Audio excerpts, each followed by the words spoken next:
சிக்கந்தர் தொடர்பாக சிக்கந்தர் யார் என்று நீங்க ஒரு விளக்கம் கொடுத்துருப்பீங்க. அது ட்ரெண்ட் ஆச்சு அந்த விவகாரம் ஆரம்பிக்கும்போது. மீண்டும் ஒரு முறை இதை சொன்னா வந்து மக்களுக்கு இப்போ புரிஞ்சுக்க ஈஸியா இருக்கும். நல்லா புரிஞ்சுக்கோங்க.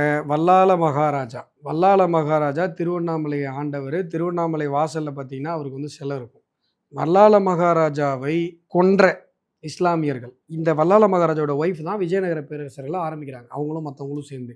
அதிலிருந்து வந்தவர் தான் கம்பண்ணராயர். கம்பண்ணராயர் தான் கொல்றார். எதிர்க்கு வல்லால மகாராஜாவை கொன்ற இஸ்லாமிய மன்னர்களை அவர் கொன்று பழி வாங்குறாரு.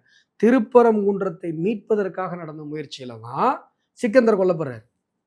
சிக்கந்தர் ஏன் கொல்லப்படுறாரு? திருப்பரங்குன்றத்தை காப்பாத்துறதுக்கு. நீங்க திருப்பரங்குன்றத்துக்கு மேலே கொண்டு போய் அவருக்கு வந்து தர்கா வைக்கிறீங்க, அது ஒரு பக்கம் இருக்கட்டும். அந்த மலையவே சிக்கந்தர் மலைங்கிறீங்க.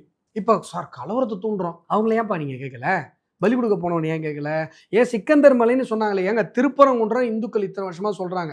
நீ யோசிச்சு பாருங்க, மசூதியிலிருந்து 15 மீட்டருக்கு அந்தாண்ட ஒரு விளக்கு தூண் இருக்கு. 365 நாளில் ஒரே ஒரு நாள் விளக்கு ஏற்றுறதுனால இஸ்லாமியர்கள் மனதை அப்படியே புண்பட்டு புழக்குன்னு விழுந்துரும் அப்படின்னு சொல்கிற நீங்கள், ஆயிரம் வருஷமா திருப்பரங்குன்றம், இதே திருமுருகாற்றுப்படையில் திருப்பரங்குன்றம் சொல்லப்படுற அந்த மலையை சிக்கந்தர் மலைன்னு சொன்னா இந்துக்கள் மனசெல்லாம், எங்க மனசெல்லாம் என்ன இதுவா கல்லாலானதா? இல்லை கேட்குறேன், எனக்கு வேற ஏதாவது வருது.